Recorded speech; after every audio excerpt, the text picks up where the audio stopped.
अपने शुरुआती उद्बोधन में मेधा जी ने राजनीतिक दलों से इतनी सारी भूमिकाओं को स्पष्ट करने का अनुरोध किया है, जो मैं समझता हूं कि कम से कम मेरे लिए तो असंभव है। एनएपीएम जीवन के हर क्षेत्र में जो जन आंदोलन काम कर रहे हैं, उनका एक मिला जुला संगठन है। इसलिए कोई भी चीज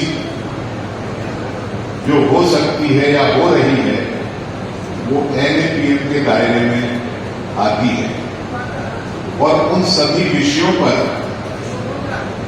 आप राजनीतिक दलों का रुख जानना चाहते हैं, तो मैं समझता हूं ये बहुत ही एक बड़ा और विशालकाय काम आपने हम लोगों को दे दिया, वो संभव नहीं है। लेकिन जो मुख्य विषय है आज के सत्र का, संविधान और लोकतंत्र की रक्षा, उस पर मैं चंद बातें कहूंगा। एक बड़ी समस्या ये है हमारे देश के अंदर, उस पर लगभग आम सहमति सी बन गई है कि लोकतांत्रिक होना, इसका मतलब हमने सिर्फ गिनती से कर दिया है। यानी इलेक्शन हो जाए, जिसको ज्यादा वोट मिल जाए वो अपनी सरकार बना दे, और जिसका विधानसभा में या लोकसभा में या राज्यसभा में संसद में बहुमत हो, वो अपनी मर्जी के कानून बनाता चला जाए। जबकि लोकतंत्र कहीं इससे ज्यादा बड़ी चीज है। सिर्फ गिनती पर हम लोकतंत्र को नहीं समझ सकते। लोकतंत्र एक व्यवहारिक चीज भी है, मिजाज भी लोकतांत्रिक होता है, बराबरी का कॉन्सेप्ट भी लोकतांत्रिक है। मैं ये बात इसलिए कह रहा हूं कि पिछले कुछ वर्षों से मैं संसद का सदस्य हूं, और मुझे बड़ी परेशानी होती है उस वक्त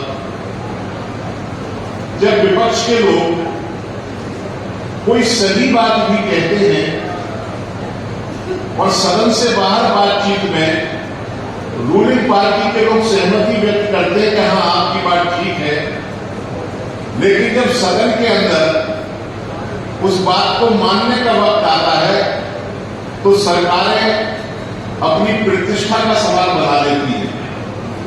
जो ड्राफ्ट किसी बिल का या विधेयक का सरकार पेश करती है, उसके अंदर एक कॉमा और फुल स्टॉप का भी वो संशोधन स्वीकार करने को तैयार नहीं होती, और बहुमत के आधार पर अच्छे से अच्छा, बेहतरीन से बेहतरीन संशोधन या सलाह या सुझाव भी उसके अंदर एकोमोडेट करने को तैयार नहीं होती। और फिर बाद में तुर्रा यह होता है कि भाई ये तो डेमोक्रेसी है, जिसका बहुमत है वो अपने हिसाब से काम करेगा। लेकिन डेमोक्रेसी की सबसे महान जो चीज है वो ये है, और होनी चाहिए हमारे देश के अंदर भी, कि उसके अंदर विपक्ष को एकोमोडेट करने का भी मात्रा होना चाहिए, और विपक्ष की सही बातें और उचित बातों को एकोमोडेट करके अगर कोई नियम कानून बनेंगे तो वो वास्तव में डेमोक्रेटिक होंगे। और जोर जबरदस्ती और बहुमत के आधार पर बनने वाले कानून इस बात की कतई गारंटी नहीं करते कि वो स्वभाव में और प्रवृत्ति में भी डेमोक्रेटिक होंगे। लेकिन हमारे देश में ये चल रहा है कि बहुमत है तो आपकी सब बातें ठीक है, और अगर बहुमत नहीं है तो फिर आप कुछ नहीं कर सकते, और फिर कुछ करवाने के लिए जन आंदोलनों की तरफ देखना पड़ता है, उनका सहारा लेना पड़ता है। किसान आंदोलन जो 1 साल से भी ज्यादा अवधि तक दिल्ली के मुहाने पर जमावड़ा रहा किसानों का, उसने इस बात को साबित कर दिया कि जो बातें संसद में डेमोक्रेटिक प्रोसेस से तय नहीं हो सकती है वो आंदोलन के जरिए तय की जा सकती है। इसलिए मैं एमएपीएम के सभी साथियों को जो यहाँ आंदोलन के रास्ते से उठ करके इस सम्मेलन तक पहुंचे हैं, मैं उन सबको बहुत बहुत बधाई देता हूं, उन सबका अभिवादन करता हूं। संविधान का विषय आज बहुत महत्वपूर्ण विषय है हमारे देश के अंदर और पिछले लोकसभा के चुनाव में ये बात स्पष्ट हो गई, ये बात साबित भी हो गई कि अगर संविधान पर लोगों को बताया जाए कि वास्तव में ये खतरा है संविधान के ऊपर, तो लोग सुनने को तैयार हैं। ऐसा नहीं है कि लोग रूलिंग पार्टी के या बीजेपी के जो बहकावे में आते हैं वो सही बात को नहीं सुनते। पिछले लोकसभा के चुनाव में हमारी पार्टी ने और इंडिया अलायंस ने संविधान को एक बड़ा मुद्दा बनाने का प्रयास किया।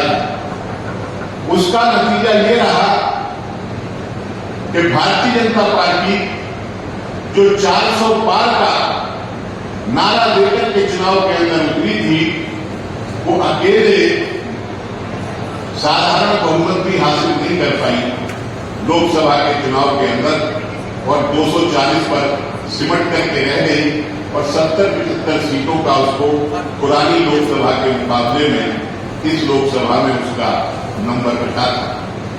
संविधान में जो अधिकार दिए गए हैं वो सारे के सारे अधिकार आम जनता को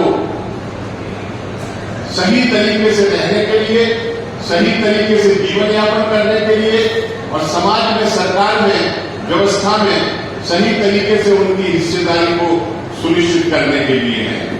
अगर ये अधिकार छिन जाएंगे या इन अधिकारों में कटौती हो जाएगी या ये अधिकार उनके हाथ में नहीं रहेंगे तो वो स्थिति आएगी जिसका जिक्र अभी हमारे सीपीआई-एमएल के कॉमरेड कर रहे थे, फासिज्म की स्थिति। अधिकार जब समाप्त हो जाएंगे तभी सही मायनों में जो आरएसएस या भारतीय जनता पार्टी है जिसकी प्रवृत्ति फासिस्ट है, स्पष्ट रूप से हम इस बात को मानते हैं, वो अपने मंसूबे भी जब ही कायम कर पाएगी जब इस देश के लोगों को अधिकारों से पूरे तरीके से वंचित कर दिया जाएगा। आज हमारे देश की एक बहुत बड़ी पार्टी के अंदर बहस चल रही है कि अब वर्तमान जो शासक दल है वो फासिस्ट है या नियो फासिस्ट है, हो गया है या उसके अंदर टेन है।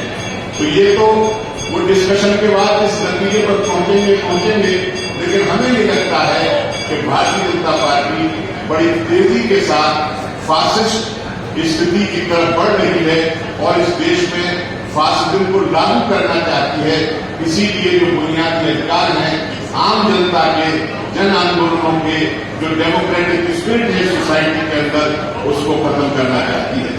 मैं आप सब साथियों को बहुत बहुत बधाई देता हूँ। राजनीतिक दलों से भी कुछ सवाल पूछे गए यहाँ, हमारे बिहार के साथी ने और हमारे उत्तर प्रदेश की बहन ने भी राजनीतिक दलों से उनकी स्थिति स्पष्ट करने के लिए कहा है। मैं स्पष्ट कहना चाहता हूं कि राजनीतिक दलों के सामने बहुत सारी मजबूरियां भी होती हैं, बहुत सारे कंसिडरेशन भी होते हैं।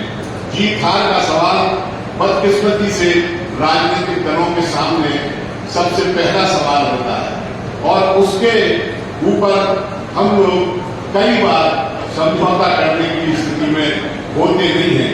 हम लोग इतने बहादुर साबित नहीं हुए हैं जितने बहादुर ये जन आंदोलनों के लोग हैं या जितने बहादुर जन आंदोलन हैं। मैं स्पष्ट रूप से कहना चाहता हूँ। इसलिए हम आपको सलाम करते हैं कि जहां जहां राजनीतिक दल अगर कहीं गलती करते हैं, कहीं कमजोरी दिखाते हैं, तो जब आप बहादुरी अपनी दिखाते हैं और आप सही पोजीशन लेते हैं तो फिर हम लोग भी उन पोजीशंस पर अमल करने के लिए मजबूर होते हैं। तो आप हमें रास्ता दिखाते रहिए। मैं समझता हूं कि आपके दिखाए हुए रास्ते को हम लोग जितने आपके संपर्क में हैं, यहाँ जो आए हैं या जो ऑनलाइन जुड़ रहे हैं, आप लोगों के दिखाए हुए रास्ते को पर चलने के लिए हम सब लोग सहज स्वीकार हैं। लोकतंत्र को बचाने के लिए और लोगों के अधिकारों को हासिल करने के लिए जो आपके आंदोलन है, मेरी पार्टी समाजवादी पार्टी और मेरे नेता अखिलेश यादव उसमें शाना बशाना कंधा मिला करके आप लोगों के साथ हैं। मैं इन्हीं बातों के साथ 10 मिनट का मुझे समय दिया गया था, वो मेरे लिए काफी था और मैं बहुत ज्यादा इसलिए भी नहीं कहना चाहता कि अगर अनजान लोगों के बीच में बात करो या गैर जानकार लोगों को कोई दर्श हो तो वो बात तो समझ में आती है। आप लोग जीवन के हर क्षेत्र के हर पहलू से वाकिफ हैं और हर विषय पर अपना सटीक विश्लेषण रखते हैं, जानकारी रखते हैं, इसलिए बहुत ज्यादा ज्ञान आपको देने की स्थिति में मैं भी नहीं हूं और कोई पॉलिटिकल पार्टी का कोई दूसरा व्यक्ति भी मेरे ख्याल से उस स्थिति में नहीं होगा कि हर विषय पर फुल लेंथ भाषण आपके सामने करे तो वो बेमान्य होगा। आप सब लोग जानकार हैं। हम लोग उम्मीद करते हैं कि जो जागरूकता अभियान संविधान को और अधिकारों के प्रति आपने, लोकतंत्र के प्रति आपने जो देश के अंदर चलाया हुआ है, हम लोग उससे जुड़ करके अपने आप को भी धन्य समझते हैं। बहुत बहुत धन्यवाद। बहुत बहुत शुक्रिया जावेद भाई। जावेद जी से आपको कुछ तो चीजें सीख गए होंगे। हाँ, जिंदाबाद। मैं अब